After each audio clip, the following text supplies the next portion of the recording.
see why they don't use this classroom a lot.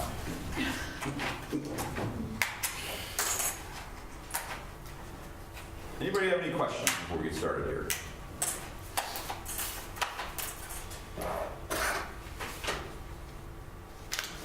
No? All right, today we want to look at the areas of pricing and distribution. So, quick review when we look at the product life cycle and the idea with the PLC that initially we're going to have some losses because of development costs, startup costs, and the red line there represents our profits that we don't start to see these until the growth area. And sales, of course, are highest up in the mature phase of the product life cycle, but profits start to go down because of competition. So we've got a tremendous amount of competition, and therefore, usually we find that the highest profits are made late in the growth cycle or early in the maturity phase. And this is true. It doesn't, this doesn't vary just because we go into an international environment. This has been demonstrated to occur. So when we're looking at this, of course, the question becomes for market entry, our introduction phase, how much are we going to invest? And that's going to tell us then how much money, basically, we're going to lose. So how much are companies willing to put into the international marketplace in order to try to eventually reap the benefits of being in those different markets overseas? And the question becomes, do you have the resources to sustain what might be a very long entry period? Because it's different than when you're in your home market and you understand the market. There may be a lot of, shall we say, pieces to the learning curve and investments that you have to make that you don't necessarily understand right from the very beginning.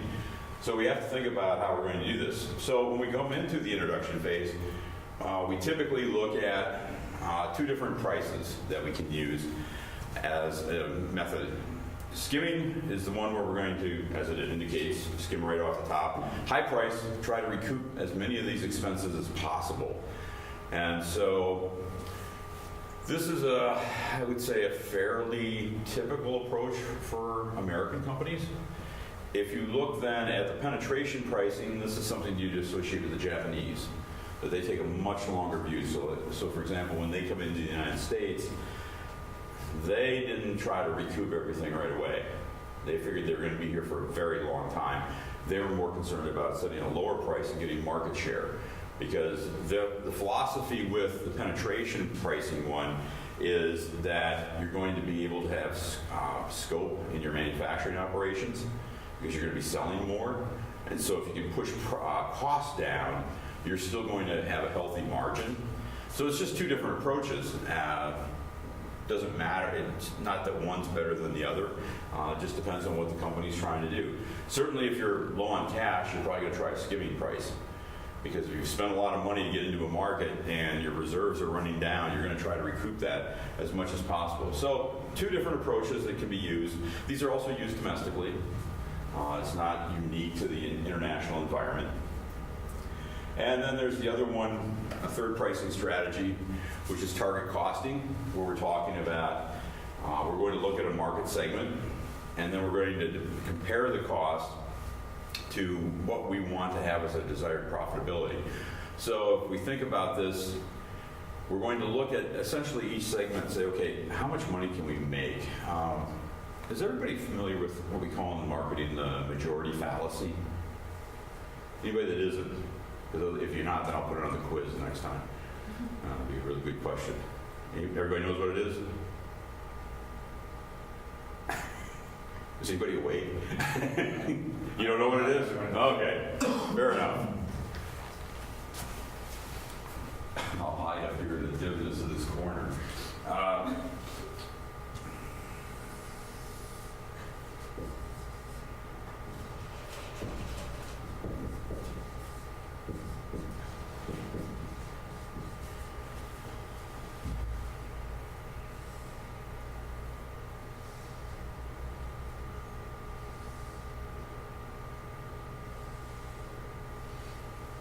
Let's say that we've got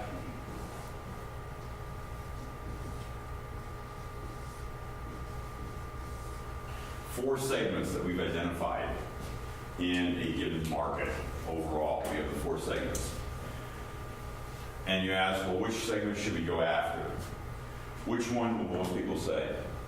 Big one. The big one, yeah. So what happens then? How much competition is there?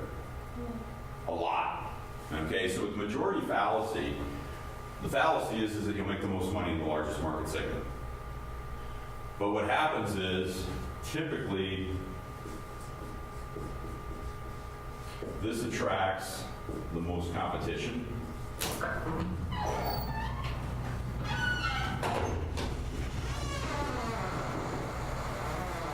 And consequently, the market share that you get within that segment is typically lower than what you might get in one of these other segments.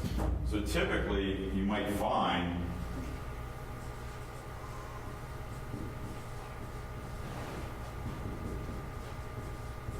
that a smaller market, or what we would refer to as a niche market, or if you want to be, I guess, very current way, some niche. I guess we should say niche, since that's the way the French would say it when we're going to France. This is going to be the most profitable one because there's going to be less competition typically. It won't attract as many competitors. So when we look at this, when we're comparing our cost or desired profitability, if we have to incur a lot of cost for promotion, for example, in order to attract customers in this one, it may not be the most profitable segment for us to go into. So we want to make sure that we understand how the segmentation is occurring. And if the profitability is not there, well, then the idea is we have to cut costs because we're going to try to maintain our margins. That's the only way we can do it. Of course, when you start talking about cutting costs, there's only certain things you can do. Your material inputs can be cut, you can cut your quality, and then you have to look at this in terms of your overall marketing strategy and say, well, if we're generally building a reputation built on quality, can we really cut costs? So you have to be aware of how these intersect. And of course, if you can't reach it, then you do what oftentimes is a really hard thing to do is to say, no, we're not going to go forward. And this makes me think about one of my PhD friends at Michigan State. He did his dissertation on new product development and introduction. It was really interesting because he was able to work with new product managers. And if you think of new product development as a series of gates or stop and go points where you have to make a decision about whether you go forward. And it's interesting, after the first couple stages, where there still really isn't that much money invested, but there is time invested, most of the time these new product managers were going to go forward. And in the experiments he did with them, he would feed them increasingly negative information, which sort of signaled to them to stop. And yet they would be like, nope, we're going forward. And so it's very interesting that although we talk about this, that you shouldn't proceed, oftentimes companies do. This gives us an idea of what happens in terms of fees. So what would typically be our list price in the United States is $45,000. Now we're going to export this one. These are all fees that we would not occur in the domestic market. And so by the time we're shipping it over to someplace, it's up to $49,000. So we've added on over $4,000 in charges. Well, if you're going to be competitive in the destination country, you're going to have to think about this. How are you going to account for this? And so if you look at it, depending on what the normal markups are over in the destination country, suddenly you're up to a much higher price here than you might have been. So you want to keep in mind that when you start talking about cutting costs, it's not as easy as it sounds to necessarily do that. And of course, this is when you start looking at the idea of getting into currency exchange. So, okay, so it's really expensive. Well, what if the dollar is really expensive to the destination country you're going to?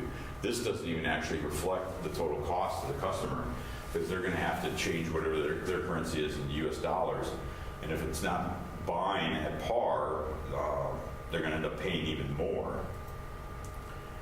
So when we look at this, as I just mentioned, currency fluctuations are going to be part of this. Inflation is part of it. Again, if we go down, we talked last time or the time before about what's happening in South America and some of the South American countries right now with hyperinflation. So inflation is going to really encourage or inhibit what they're going to be able to do in some of those countries. If you look at government controls and subsidies and regulations, a number of governments subsidize their export products, and so they can sell them cheaper abroad. And we get into arguments all the time, basically, with other governments because we accuse their companies of dumping merchandise in the United States at less than full market value, which tends to have the very negative effect on American manufacturers that they can't compete. And there's laws in place to handle all this. I mean, there's a whole thing about how to handle anti-dumping. The problem is it goes through the court system, and the court system is so ponderous that it's usually 2 to 3 years before you get a resolution. Well, if you're a small company, that 2 to 3 years, you don't have the resources to withstand it. Government controls. I just saw this morning we're going to slap another $11 million of duties on European goods coming into this country. So that should make the Europeans really happy with us. And then you've got competition. It used to be you didn't worry about facing the same competition in every market, but that's no longer true. You can have the same competitors in a wide variety of areas that you're at. So how are we going to do global pricing? Well, you can do extension, or what we refer to as ethnocentric pricing. We just do what we do at home. It's very simple to do, not very complicated. We look at the disadvantages. It doesn't really look at the competitive environment. And it may not maximize the profits, because we tend to always think about, well, what if we have to adjust our prices downward? What if we can adjust them upward? What if we're going someplace where they have more money? I mean, if you look at the U.S. pharmaceutical prices and then go into some other countries around the globe, you go, why is this thing like 10 cents here, but in the U.S. it's like $8 a pill? Because that's pricing. Pharmaceutical companies, if you look at how pharmaceutical companies operate, tremendous fixed costs and sunk costs and trying to bring drugs to market. So when they get a winner, they got to make their money back. One of the places you can make your money back is the United States, because we'll pay for it. So you'll typically find that our drug prices are higher. So if you're a foreign company, a European company, for example, in drug manufacturing, and you want to get your drug through the FDA process here and market it in the United States, you can rest assured that we'll probably pay more than they will pay for it in Europe. We could do polycentric pricing, which is to be the complete opposite, that we're going to adapt for everyone that we're at, every country we're in. So it gives the local managers a great deal of autonomy to respond to local conditions, which generally everybody would say is good. The problem is that it doesn't allow for a coordinated pricing policy around the globe. And then it can create arbitrage conditions, gray markets. And generally speaking, most people frown upon that. So if we're looking at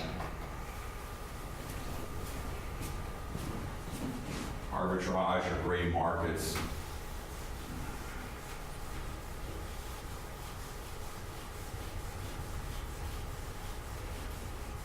you typically get this kind of situation.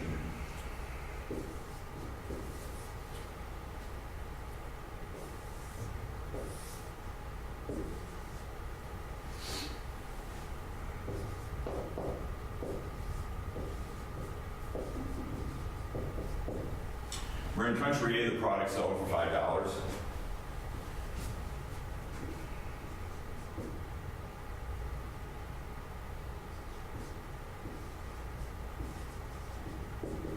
And in country B, it might be selling for $4.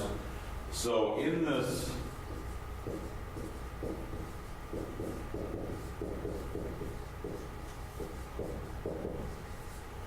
$1 differential, you have the situation where you can have some arbitrage, or what we also refer to as gray markets. The gray markets come into the idea that you have authorized territories for different companies, But there's nothing to prevent somebody from buying it for $4 here and then shipping it back or to country A and selling it for $4.50 a unit. So this person is doing the selling on this markup of 50 cents. They have to figure out, can I pay for all my logistical costs and still make a profit? And if I can, I know there's going to be buyers because it's cheaper. Now for the people that have the authorized territory in A, are they happy? Not at all. Because somebody's coming in and undercutting them in what's supposed to be their protected market that they're supposed to have exclusive rights to. So when you look at this idea about polycentric pricing, it creates these kind of conditions where if we don't have a unified pricing policy, you're going to end up with these types of conditions occurring. And then if we look at the geocentric pricing, the idea that we have global coordination and we're going to be able to use price as just one of our other marketing mix elements.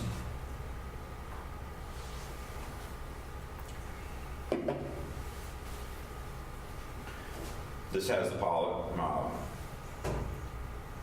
outset or the result, though. It doesn't really give the local authority any control. And it also doesn't really look at what the local conditions are. So typically they're going to have to adjust. So gray market goods, we already talked about that.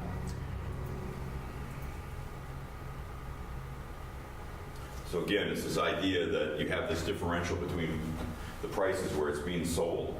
And if you can make some money, and this is one of the interesting things about international logistics now and how sophisticated it is, that you can generally figure out if you're going to be able to do this or not pretty easily. So when we talk about dumping, which I mentioned earlier, you're selling the product at a price lower than that you would normally charge in your country of origin market. And for our purposes, we view it upon the idea, does it injure or somehow prevent fair trade in this country? So if we look at the test, threshold number one, if the price that you've placed on it, so if you're representing a company that's bringing goods into this country, we're going to look at what your selling price is, less the cost of production, plus what we consider a normal 8% profit margin. And then levels below those prevailing in the producing country. So if you're selling cheaper here than you are in your home country, we're going to take a strong interest in that. Because we're going to want to know how is it that you can ship this stuff to the United States but still sell it cheaper than you're selling it in your home country. We can also look at another test, which is price discrimination. So we try to find comparable goods. And if there's been an injured party. Now, if there's not an American manufacturer of the product, we don't care. Because it's not injuring anybody. Price fixing, don't really like that. So this can either be horizontal at the same level in the channel, so you have all the retailers charging the same price, so there's no competition between the retailers. It could be vertical, where you are fixing prices to the distributors from the manufacturer to encourage their participation. Transfer pricing, big area for governments. They want to have what's called the arm's length test. They want to have you demonstrate that you have a market-based transfer price. And the whole concept of transfer pricing is the idea that I'm in a high-tax country and I'm shipping to a low-tax country. So I'm going to show my sales or my profits in the low-tax country. And keep in mind, multinational corporations can do this so that I have the least tax impact on my operations. And governments get very, very excited about this. They don't like this practice because they want to make sure that they get their fair share of the money. Do companies do this? Of course they do. It's just smart business, really. So the governments are going to look at different ways about, is it arm's length transaction. So typically if it's a transaction that's between two unrelated parties, the government's going to be okay with that, because the general philosophy is the person who's buying it is not going to willingly let themselves be taken advantage of. They can also look at what the cost of production is, and if there's some sort of negotiated transfer pricing. Another area you get into, you hear about a little bit, counter trade, with the exchange of goods instead of currency. And this one, people were really, really excited about this, the prospect of this back in the 1980s, when the Soviet Union allowed Pepsi to do a counter trade for vodka. And it was a huge deal. I mean, it was a lot of money that was involved. And so at that time, everybody was getting really excited about counter trade. I went to a couple seminars on it, and they're like, oh, this is the future, for these companies that don't have a lot of cash reserves. And then you'd ask for examples of it. They said, well, there is Pepsi and the Soviet Union. You go, okay, who else? I'm well aware of that one. They said, well, there's the Soviet Union and Pepsi. Well, that's just the same one. You just reversed the direction. And so that was really the only big deal. There was one where Poland was doing tractors. The problem was that the tractors were sort of such poor quality that after the first transaction, nobody wanted them outside of the Eastern Bloc countries. So there isn't as much counter trade going on as people like to believe there is. It's an interesting idea, but it's kind of hard to be able to say, okay, are we getting equal value for what we're trading for? All right, so that's what we want to look at in the area of pricing. Any questions there? No? All right, let's take a look then at the area of channels and distribution. So, again, just a quick review when we're talking about the idea of channels and the idea of utilities, that marketing, one of the major things we bring to people is we bring different types of utility.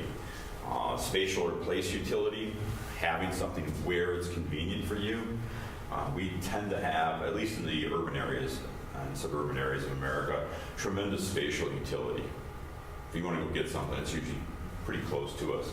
Temporal or time utility talks about the idea of when we're going to get the product, or when do we want to go buy it, can we get it?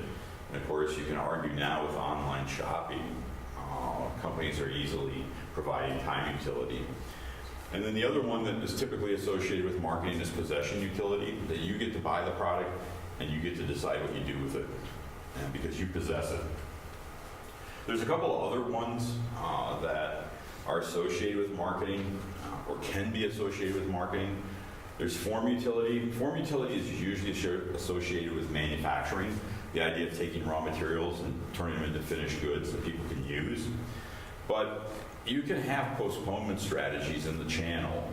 So for example, if you're Hewlett-Packard doing printers, and the base printer is the same, but there's different module components you put in it to finish it.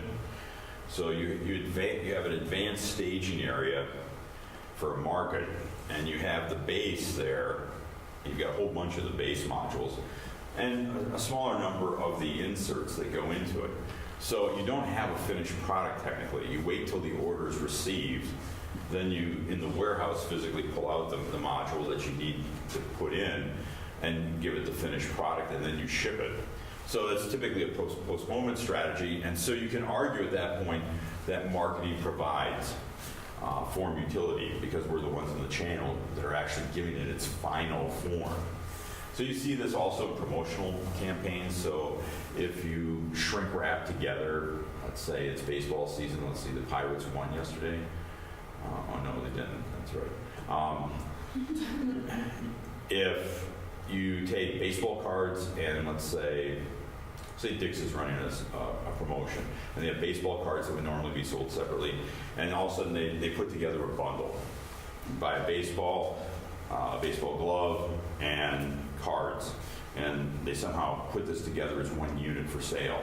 It's another postponement strategy. It's promotional, but it's a form utility where for the customer coming in, they get all three things instead of having to buy them separately.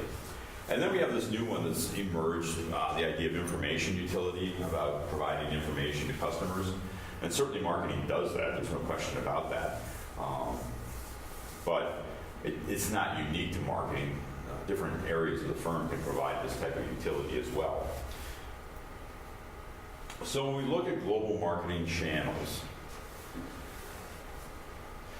in reality, they're not that different from domestic channels. So if you think about this, we've got the different manufacturer, wholesaler, retailer, which is typically what we have, manufacturer, wholesaler, retailer, customers, okay? You can have your sales force in between, you can have agents or brokers. The difference being here between these individuals and the wholesalers, the manufacturer, the wholesaler, and the retailer are what I refer to as primary channel participants. And primary channel participants take inventory risk. So they actually own the goods. And they've got something on the line. These guys, they're just arranging deals. They don't take title to the goods. So they're just brokering deals. But they can be part of the channel. So you can see there's all different kinds of configurations here. Then we can go over here and you can get into mail order and internet, Mary Kay, house parties, consignment, and then outlet stores. So there's a whole host of different ways to bring products to market. And that's not necessarily different in the international environment. What is different, of course, is what are the relationships in these channels? So how do these parties interact? And do we understand? Because again, this is a fairly simplistic drawing. You can have more than one wholesaler in the deal, where a large wholesaler is selling to smaller wholesalers, and you can have different size retailers and such. So it can be very complicated as we go forward. And if you think about the area of business-to-business channels, in a sense it's generally less complicated because a lot of times you're doing direct selling.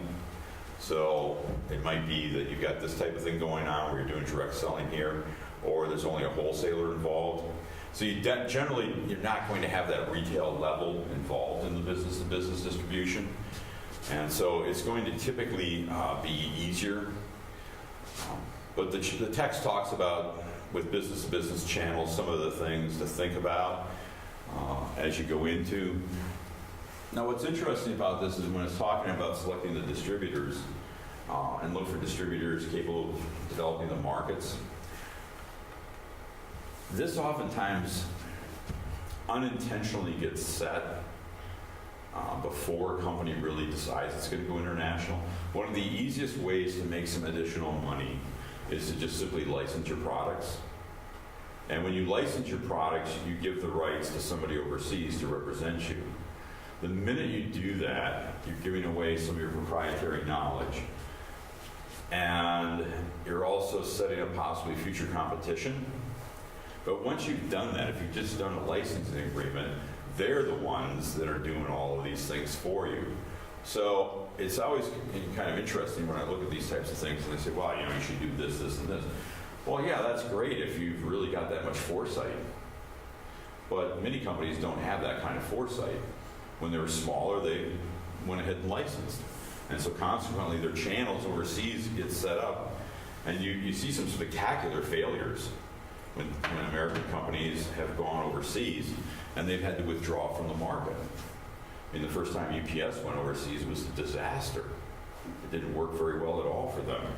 So you have these companies that have to, for lack of a better word, retrench. And typically when they do that, they have to pull all of these agreements off the table that they had previously. They have to destroy all the network that was built up, perhaps by somebody else in that country, which of course doesn't lead to a lot of good feelings with certain of the people in the marketplace. So you're typically going to have to let a little time pass by before you go back into that market.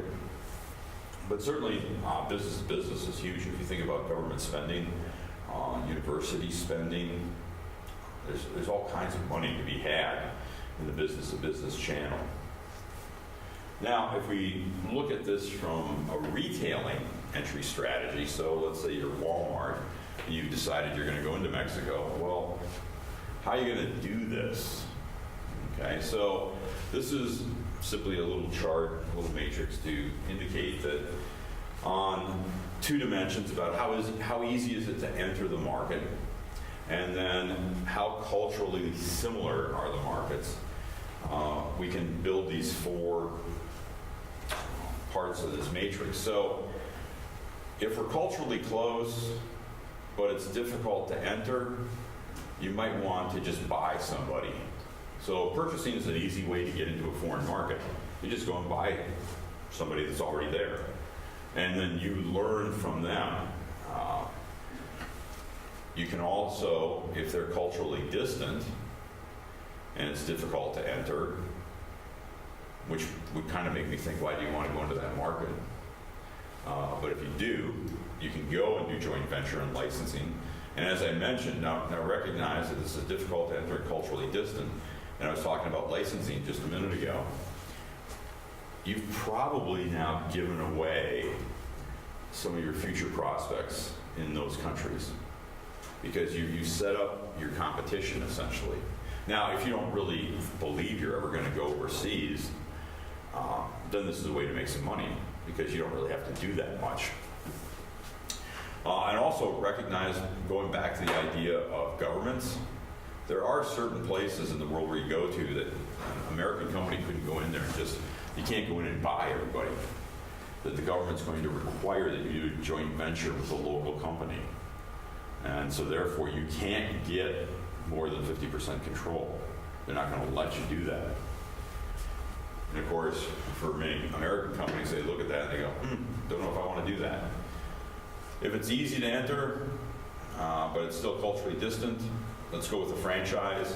We'll sell you the franchise rights or to set up a franchise, and we'll let you as the local owner deal with this culturally distant aspect of it. We don't have to deal with it then. And then if it's easy to enter and culturally close, so we want to go to Canada or the Canadians want to come here, we're pretty similar. And so we can organically grow our own company. And you see that if you travel to Canada and you look around and you go, yeah, there's a lot of products here I recognize. And similarly, if Canadians come here, they're going to feel the same way. So now we get to this area of who's who in the global supply chain. You won't find this in your textbook. This is what I used to work in. It's what I'm technically still licensed to work in. I'm still licensed by the Department of Treasury. So if this teaching gig doesn't always work out, I can always go back and go into that area of the world. So first thing, when you're looking about this idea of who's who in the global supply chain and how does it impact marketing, well, this gets into our distribution variable. So the place variable is impacted tremendously. And this is probably one of the areas in international marketing where you see the greatest differences that people have to think about as opposed to a domestic market. So in this diagram, you've got transportation running along the bottom. We're taking this from the export side over to the import side. And one of the common misconceptions about international transportation is that it's all international. And if I had more room, this aspect of the international that I've drawn like this should actually come to a point. Because in some international transactions, there is no international transportation. So for example, I was born in Sault Ste. Marie, Michigan. I still have property up there. Sault Ste. Marie, Michigan sits on the eastern edge of Lake Superior, and right across the river that drains out of Lake Superior, the St. Mary's River, sits Sault Ste. Marie, Ontario. And there is a 3-mile-long international bridge that connects the two. And as you drive across, you'll get to the midpoint of the bridge, and if you're coming from the United States, it'll say, welcome to Canada. If you're coming back, it'll say, welcome to the United States. There is no area that is considered international. It's either Canadian or it's American. Okay, so in a sense, there is no international transportation sometimes in international transactions, which seems very counterintuitive. it's domestic law is going to dominate, and then you have the domestic laws of the country you're going into. Conversely, if we look down here, it can also be a very, very long distance. So if I ship something from Pittsburgh to Chicago, maybe a 10-hour drive. But if I'm going to bring something over from Thailand to here, depending on the routing, it could take 8 weeks. So that's a huge, huge difference you run into. But what becomes central to all of this is the idea of national borders, and that countries get to do what they want to do. They're sovereign nations, and we talked about the issue of sovereignty earlier in the course, and with this they get to decide what goods come into their country, what people come into their country. Let's see, when I was roughly your age, I had probably been hauled out at the Canadian border 4 times, twice hauled in for interrogation. That's what happens in that era when you're driving a van. They associate you with drug dealing. But because I would go back and forth, my dad was Canadian, so I had a bunch of relatives over in Northern Ontario, so I'd go over to see them all the time. And it was always interesting when I'd take friends with me and went to go camping and have the van just loaded up, and they'd call us in for interrogation. They were like, they can't do that. I'm like, shut up, they can do whatever they want. Okay, so it's important to remember that. And then having worked in the international environment or with international agencies, our Customs and Border Protection Patrol basically has as many rights as the FBI and the CIA. They can pretty much do whatever they want to do. So they are the wrong group to mess around with in terms of having disputes. So when we look at this then from a transportation standpoint, of course in the United States we can do everything by road, right? Because it's all connected. Even from, well, I guess you can argue Hawaii's not, but we don't usually think about Hawaii that much. Same thing with Alaska. You can still truck up to Alaska if you want to. But predominantly for the 48 contiguous states, it's pretty easy to move goods around in this country. It's not really very hard. But when you start talking about going to other countries, it may not be that way. So one of the first questions we want to ask is, what kind of transportation do they have? So there's 5 modes of transportation, right? Just nod. Okay. So what are the 5 modes? Everybody use the pointer. Ryan, what's one of them? Roads. Roads, very good. Okay, so you're listening to me saying roads. Anthony? Bodies of water, oceans. Okay, so water transportation. Michael? Airlines. Airlines, okay. Laura? Trains. Trains, okay. Julie, you get the last one? Tessa? What's the last one? Okay. What do you put in your cars for fuel? Yeah, how does it get there? How does it get from the oil fields? Many times, places. So if you go up into Canada or Alaska, how's it coming down to refineries or transportation points? Pipelines, there we go, okay. Ding, ding, ding, ding, ding, ding. Okay. So those are our 5 modes of transportation. Now the question is, do they exist in equal capacities wherever we're going? And the answer is absolutely not. So however we might be accustomed to moving something in this country, it may not hold true in the destination country. Now, trick question, which of the 5 modes of transportation is not used internationally?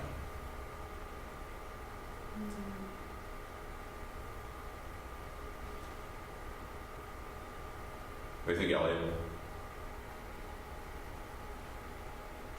I mean, they're all used. Exactly, yes, they're all used, okay? So that's one of my favorite questions to put on quizzes, and it's amazing that I'll do this in class, and at least half the class will get the answer wrong. They'll choose one of the modes. It's like, oh my God, you're not paying attention, are you? So it's not that each country has to have all 5 modes, it's that internationally you can always find the 5 modes. For a particular country, you might not be able to, but there's not any of them that aren't used internationally. All right, so starting over on the left-hand side, here's the parties that get involved when we're talking about doing an international transaction, if we're doing export-import type of situations. So the export is pretty straightforward. Nothing wrong or nothing particular about that. The exporter can either be the actual company, or it can sell to an export management company or a broker or an agent. Okay? In the United States, with the way our regulations are, this can sometimes create problems because in terms of filing the paperwork, ultimately the exporter is responsible for making sure that all the information is provided to the government. And so if they sell to a third party, there's some issues about whether that third party actually files the documentation. The next entity that we show here, the export packing house, may or may not be used. Just depends on your goods. Typically, if you're a small chemical manufacturer, you'll use these guys because you don't have enough expertise in-house. Major chemical companies, they'll have their own division that'll handle this. But for chemicals, for example, there's all kinds of worldwide regulations. The export packing house holds itself out as the expert of knowing what all the destination country's rules and regulations are. And if you ever go into an export packing house and look at a desk, there will literally be a surface about this long that is just filled with binders that they can turn to for every country and tell them what they have to do. If you're not used to shipping internationally, an export packing house can be invaluable because they understand how to build stuff to withstand. So for example, there's been tests done on the amount of forces that ocean freight subjects product to versus trucking. And typically there's many more in ocean because of the way an ocean carrier moves. I think, if I remember correctly, there's 17 different types of forces, whereas in trucking there's 8 or 9. So you have to think about that in terms of damage control. But export packing houses, it's up to the company to decide if they want to use them. But I remember one of my customers, I told them to use them and they didn't. And it was a paper mill in northeastern Wisconsin. And paper mills have these huge steel rollers in them for making the paper, for flattening it. And every once in a while, the surface of these starts to get pitted. So they have to be pulled out and ground down and resurfaced. And this particular one was going to be, they were pulling it out and they're going to send it to Germany to resurface it. And I just usually, what I would do, 99% of the time, I would never see freight.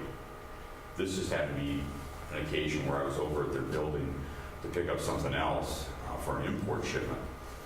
And we were walking through the warehouse and they said, oh, there's that roller that we're having you export to Germany for us. And I looked at it and they had this 2x4 structure in 4 places down the length of this thing. And these rollers are from at least me to Anthony long, and they weigh a tremendous amount because they're solid steel about that big around.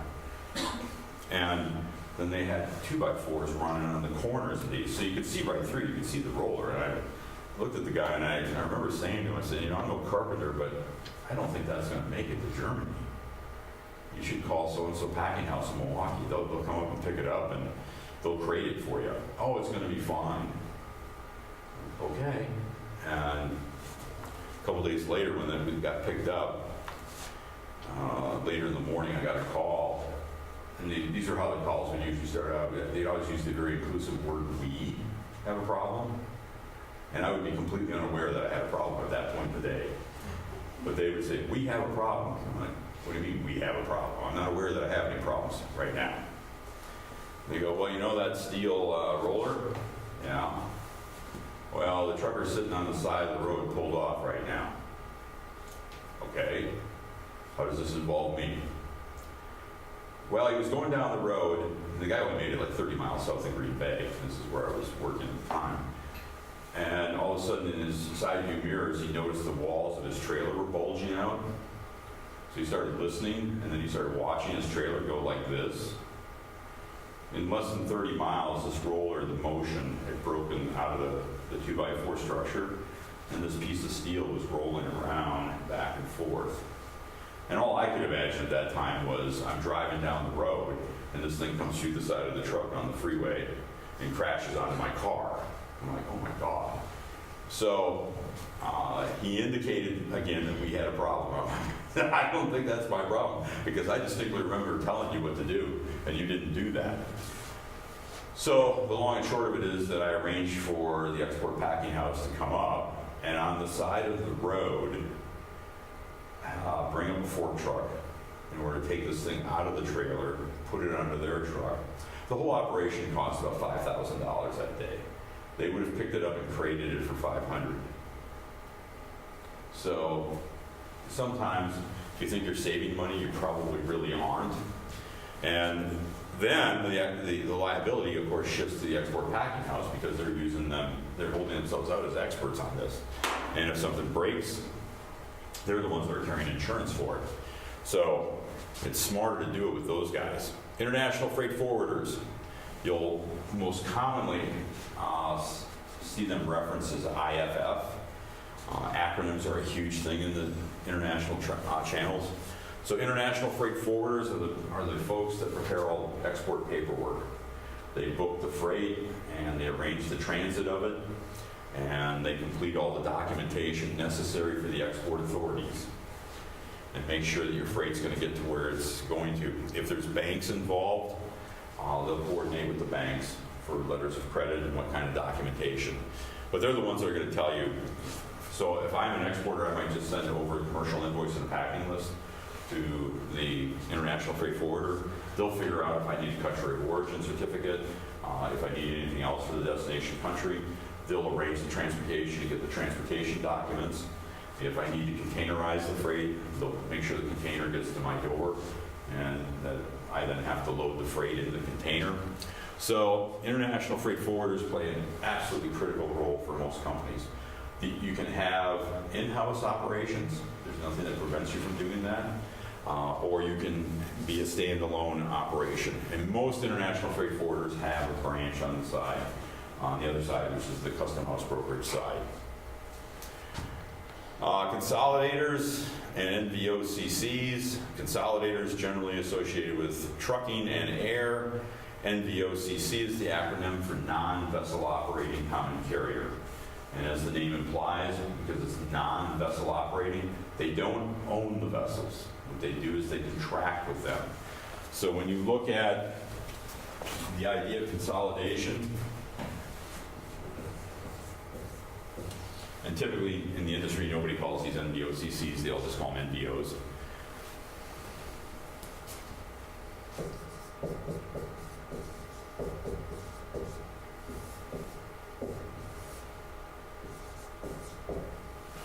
So let's say there's a 20-foot container I want to ship in. And as the exporter, I might get a price of $2,800. And it may be that I don't need the whole container, that I'm only going to fill that amount of space.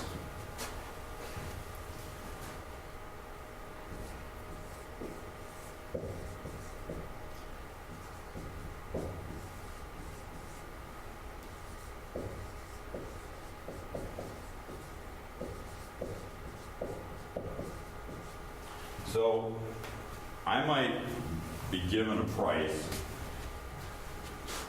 of $2,800 from me as the exporter to rent the container. 2 months earlier, the NVO went to the steamship line and said, I want to buy 3 containers or 4 containers for the sailing on such and such date a couple months from now. What kind of price will you give me? And the steamship line gives them a price of $1,800. So what's happening is the steamship line is transferring risk. Because a couple months out, they have no idea if they're going to rent that container or not. Now all the risk has fallen to the NVO to fill that container. If they don't fill it, they still have to pay it. They still have to pay the $1,800. So you can look at this as potentially they're losing $100 or $1,000. Yeah, but that's not how the steamship company looks at it. They look at it as they've transferred the risk, and they're going to get some money, whether there's any freight or not. So what the consolidators do then, they come to this guy, or that guy comes to them and says, okay, you only have that much space. We'll give it to you for $1,000. Well, is $1,000 left over than $2,800? The answer is yeah. Okay, and they don't know what the NVO is paid for the container. So the NVO then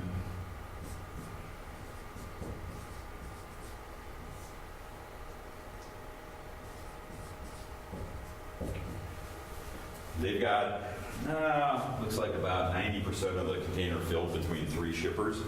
So they've commingled 3 shippers freight. And now it's getting really close to the end and there's a lot of competition. So you have this last minute client, I really need to get this on there. Oh yeah, well, we can accommodate you. How much? Well, it'll be $500 for just that little space. Well, yeah, but you want to get a container for $2,800? Okay, I'll take the space. All right, so of course, if the market's really soft, the person might be able to say, I've talked to 3 other NVOs, the market's really soft, I'm paying $200, that's it. NVO will probably go, okay, because they'll take the money. So in this case, what do we got, $2,900? So the NVO has made a total of $2,900, they paid $1,800 to the steamship line, so on this one container, they've made $1,100. Now they've got their own costs, and of course they go with that. But this is the whole idea of consolidators and NVOs in a channel, is that they're going to buy the bulk freight, and then they're going to use the less than container load shipments to fill that up. And basically everybody wins. And it's all, another benefit of this is when you do this, you typically are not going to have as much damage. If you do this, you better be able to pack that really well, otherwise the stuff's going to move all around and get broken, if it's breakable. And then we have government authorities. On the U.S. side, we would have the different agencies that are involved, but primarily U.S. Customs and Border Patrol. Now we're going to flip over. We're going to look at this as though it's from the American side. So we're bringing goods into this country. More acronyms. CFS is a container freight station. CES is a centralized examination site. Container freight station, simply where they're going to, as the name implies, you'll find in international logistics, we're not really very cute with names. We're just very, very down to earth. So container freight station is exactly what it sounds like. And the key thing to remember in this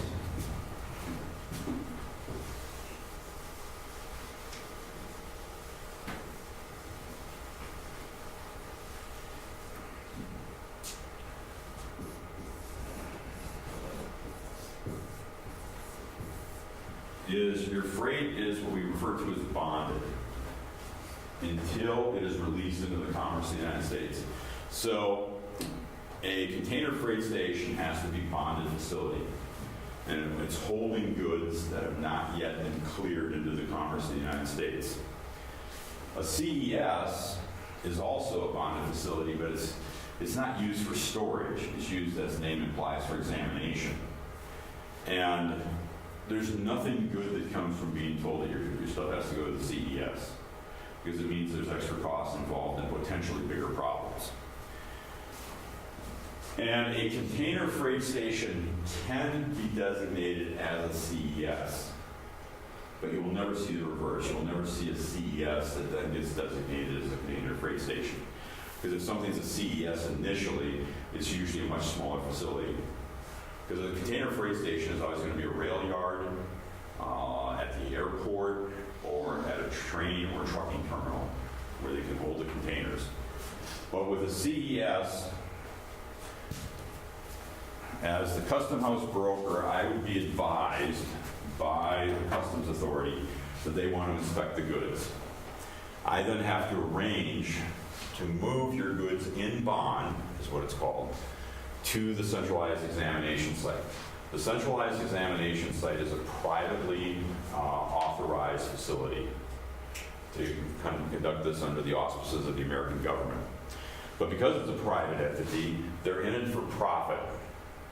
So as soon as you hear that your merchandise is going to the container freight station, you immediately have to say to yourself, there goes some of my profit margin. Because I've never once met an importer who builds in to their pricing this idea that they might have some of these charges. So it's just coming off of your bottom line. Now, it can be rather benign. So for example, if you've got something that came in at O'Hare, we'll use the example of Wisconsin. So O'Hare was the big area, and trucking companies would bring stuff up in bond to their trucking warehouses in the Milwaukee area. So if I was told I had to move something from the trucking company over to the centralized examination site, I would have to set up the documentation to do that. So now you've got a charge to move it from the facility over to the centralized examination site. Then the operator of the centralized examination site is going to charge you a minimum amount. At the time, I think it was $35. So if it's one package, and it could be just a package like this, basically they're at a table like this, customs guy comes there, they open up the package, the customs guy looks at it, decides if it's okay, close it up, end of story. You pay the small trucking fee, you pay the small examination site fee, and you're done. But it's still money that's come off your bottom line. You're not getting that money back. Now, consider if you've got an entire container. Take, for example, a 40-foot container that, in order to have the maximum space utilization, they did what was called a floor load, which is to say they didn't use any pallets. They hand stacked every box in there to maximize the dimensional space. So you now have a 40-foot container, which is going to be from here to the end of that room, or this room, filled with boxes. And so now you got to move a container. They charge you more for that. It's going to be, at the time, it was $110 to move a container 8 miles in the Milwaukee area. I'm sure it's a lot more now. And then you get to the centralized examination site. The customs official will look to make sure the seal is still on the container, authorizes them to break the seal. They open it up. In the best case scenario, it says, break off that box, that box, that box. Take it to the table, open it up, look at all the product. Okay, it looks good. Seal it back up. That's not bad. Worst case scenario, customs official says, deband the entire container. So now you've got these guys working for the centralized examination site who are manually moving a 40-foot container worth of merchandise out onto the floor, and customs now starts randomly pointing at boxes, and you open those up. And if it's still good, there's no problem, then they say, okay, fine, you're fine. But now, that process, you're going to probably be charging anywhere from $200 to $400 for unloading the container. Now the container has to be reloaded. And never once did the container or the freight examination site people ever get all the stuff back in the container if it was a completely full container. When they put it back, they'd always call me and say, we still have like 8 boxes on the dock. What do we do? I'm like, it was full. What'd you do? And then you realize quickly there's no point in arguing with them because they're not going to do anything differently. So now you have a separate charge to deliver the 8 boxes. Now, worst case scenario, customs finds something they don't like. So for example, in the customs regulations, people get irritated by the sticky residue of stickers right on the bottom of things. You take it off and it leaves this residue. There's a law. It has to leave a residue. It's one of the customs laws. To show the country of origin on there. You can remove the sticker. They don't care about that once you buy it, but it should leave a residue. So I watched customs one time come in, and they took whatever merchandise was, flipped it over, took the fingernail, went like that, all the labels popped off. And they left no residue. So for this entire container of stuff, the importer had the choice. You can buy some labels and have them put on. Meanwhile, your merchandise sits here and you're going to get charged daily storage fees. You can destroy the stuff, or you can re-export. What do you want to do? And they opted to buy labels, but they couldn't get them just overnight at the time. So in some of these cases, you run into literally thousands of dollars of charges. And when you're not expecting that, your profit margin gets wiped out pretty fast. Next entity that's involved, Custom House Broker, or CHB. That's what I'm licensed as. Custom House Broker is the entity that clears shipments through U.S. Customs and determines how much duty you owe the U.S. government. There's the idea, for some reason, people always think that we see the freight, but we don't. Like I said earlier, most of the times I don't see the freight. I'm working on a computer screen basically now. It was switching from a paper-based environment to computerized. When I left the industry, I set up a couple offices on the U.S. Customs automated, what is it called? Automated Broker Interface, ABI.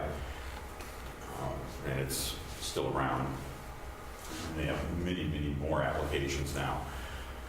But essentially, I will file the paperwork electronically with U.S. Customs. They'll look at it and they'll release it, or they'll tell me they want to examine it.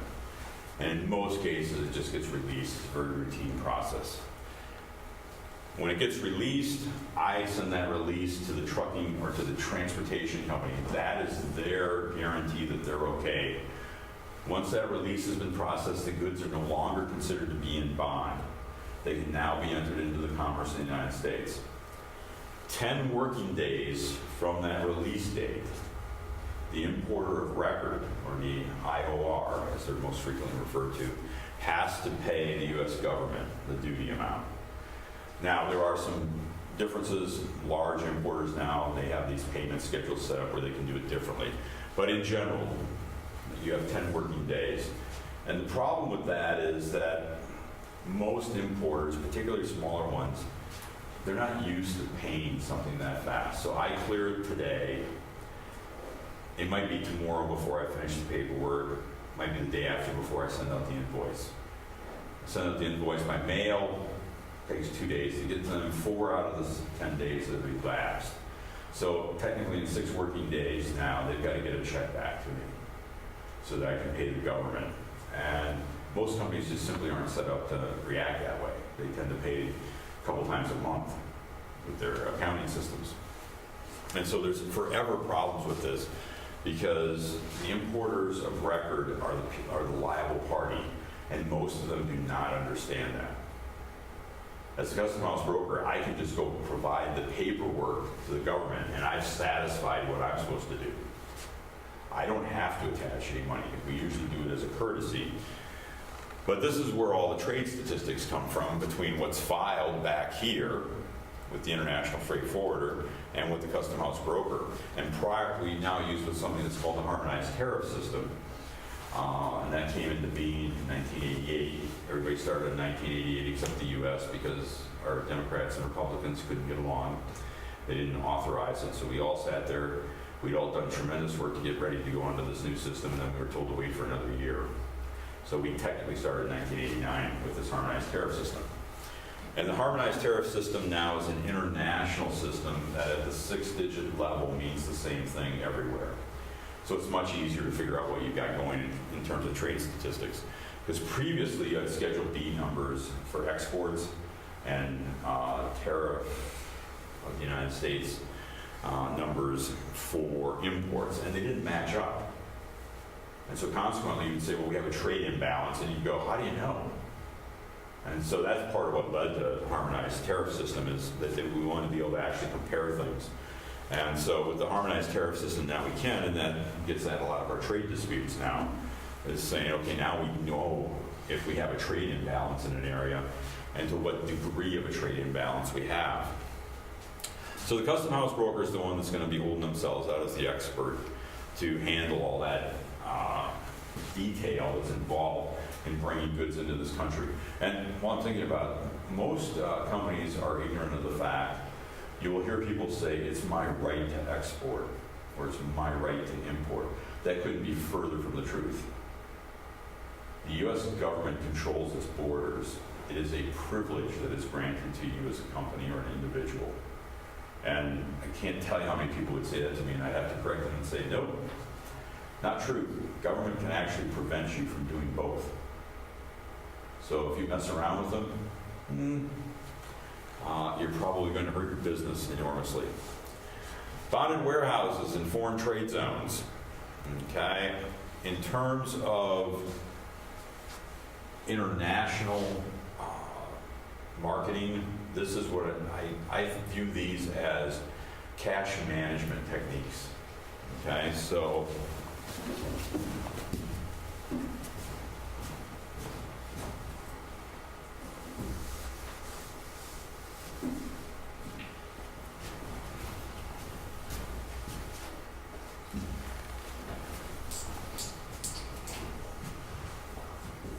as the name implies, the bonded warehouse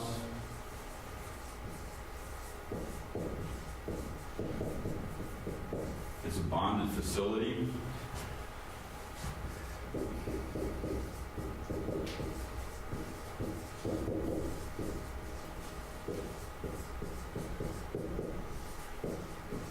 And with the foreign trade zone in the United States, this is considered to be an entity that is offshore. So either way, the goods are not considered to be in this country, even though they are. They're not considered to be. So,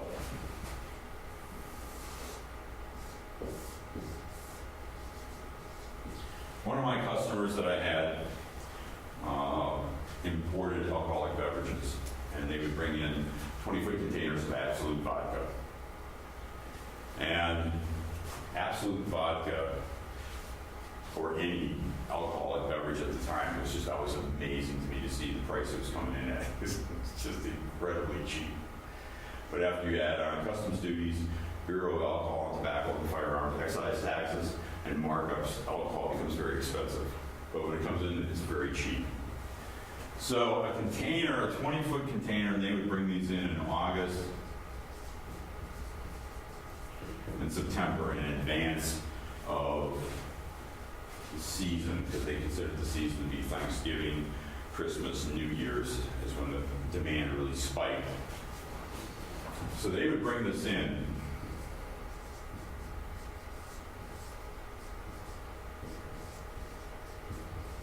And on average, a 20-foot container would have to pay about $50,000 in duties. If they had in their warehouse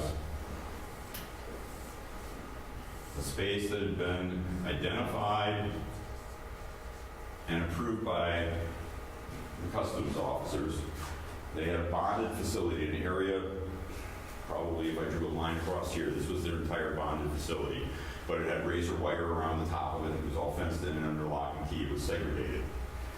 Okay, but you could do that. So you got the regular warehouse here, but then they have what's considered the bonded warehouse area within. If they bring this product in and put it in a bonded warehouse, they paid $0 at the time. Now, when they get an order, months later is when they pay the duty. But they don't have to bring out the entire container. They can literally bring it out bottle by bottle. And sometimes that's what they would call me up and say, I need 2 bottles of this. They'd be selling to some small retailer that they dealt with. Other times they might say, okay, I need 4 cases or whatever. But the idea is then from August to September until December, January, they didn't pay anything for this, so they were preserving their money. So bonded warehouses allow you to do this. The other rule of bonded warehouse is if you're told to, if we don't have too many quotas anymore, but you might have quotas a quota type shipment come in and the quota's filled, you can put the stuff in the bonded warehouse and wait to see if the quota reopens. You pay a storage charge, but it's better than the alternative, which is re-export or destroy. And I have watched companies destroy this stuff. It's very bizarre to watch really good merchandise just get shredded rather than pay to send it back. And foreign trade zones, same idea. You can do testing of things. You can do a lot more stuff in a foreign trade zone. Because it's considered offshore, you don't pay any duty until you bring it in.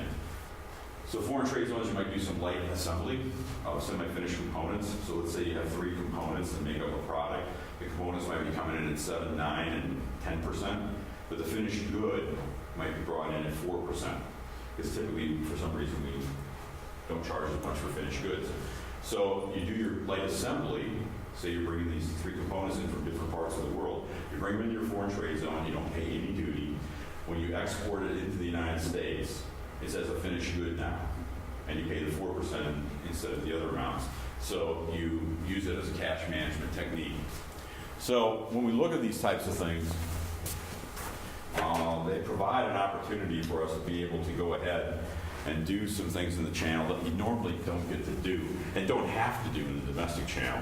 In the domestic channel, of course, we don't run into this. Then we get into transportation agents, whoever we're going to use for final delivery. And finally, the importer, they get the merchandise and they are now free to do whatever they want with it. Any questions? All right, have a good balance of the week.